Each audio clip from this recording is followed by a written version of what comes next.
We are talking dolls today. What's yours made out of? Corn husk. It's a corn husk doll. Unbelievable, and it's valuable. Well, how much would you say that's worth? Probably about $200. Oh, wow, I love it. In great shape, too. Well, we've got a bunch of other dolls from the 1800s. You will learn so much. Stay tuned.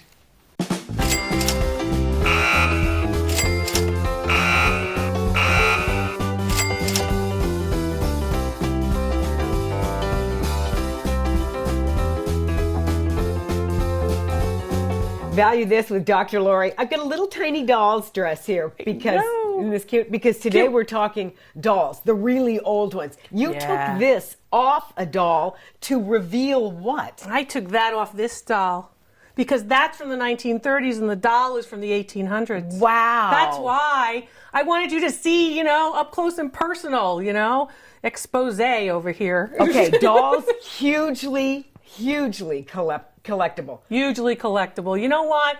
Objects come with emotions. None of us want to get rid of our dolls. And even guys, people are like, the dolls are a thing that relates to us. Our photographer, Bill Frazier, heard this sound. And it went back to his childhood. I mean, this just happened 5 minutes ago. Yeah, he's like, I know that. I recognize that. But yes, he recognized it. And the same thing happens to us with dolls, whether they're from our time period or not. That's right. That's right. The other thing is the way a doll smells means something. Brings me back to my house, my little room in Connecticut where I grew up. The smells do it.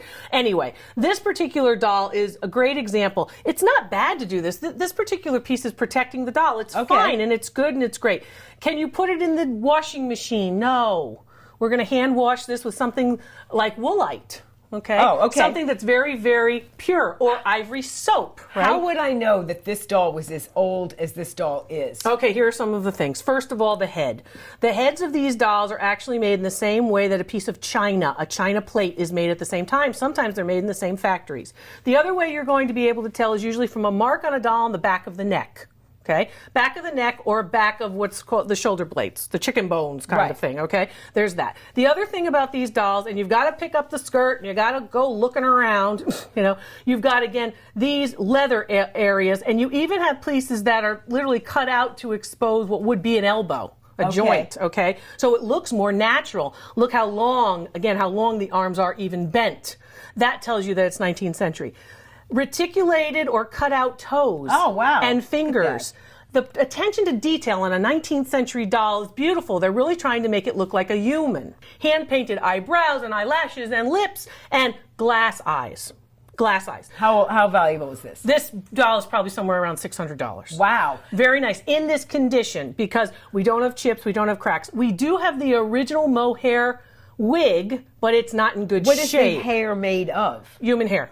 Human hair. Or mohair. It's all about the head. All the value's really in the head. There's probably worth, $450 in the head, and the rest is the body of that $600. Okay. Okay. So think about this in terms of condition, and then I want you to think about other materials. So corn husk dolls.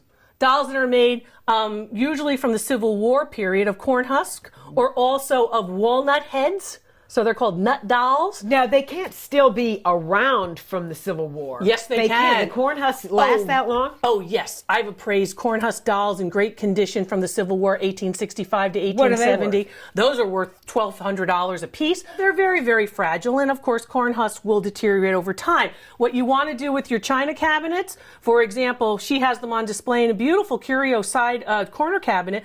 Every month or so, open up that cabinet, let some of the heat escape, because the heat is damaging the dolls. This particular doll is actually put together with elastic bands inside, right? So they're kind of strung together, the arms and the legs. And this particular doll is one which is all handmade of native woods and then painted.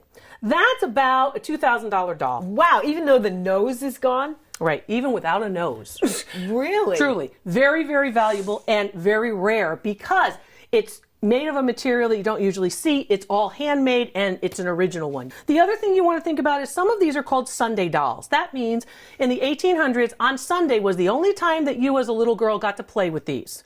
You weren't playing with these all week long. Only on Sunday for a particular short amount of time after church were you allowed to play with a doll like this. And those dolls came with their own babies. And they would be up on a shelf. They would not be, you wouldn't be allowed to play with them at all. And a Sunday doll is more valuable than any of these dolls. When I was growing up, or when you were growing up, we could play with a doll whenever we wanted to play with a doll. Not in the 19th century. It was a special thing to play with a doll. How much is that? Is that a Sunday doll? This is not a Sunday doll. This is a Sunday doll. That's a Sunday doll. And this is a Sunday doll's baby. Oh, that's a... Because, sorry. Right? And the Sunday doll's baby might even have a carriage. Or a pram. Okay. She's about $35. Okay. Okay. All right. Whereas the doll's somewhere between $600 and $1,200.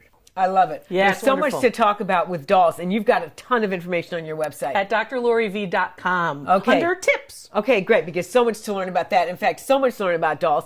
We're going to talk about them again next time. Yep. So you'll be here for that. I know. Okay, thank you for being with us. And it's not Sunday, but maybe we can play with these dolls once we turn the cameras off. Okay, let's go. Okay.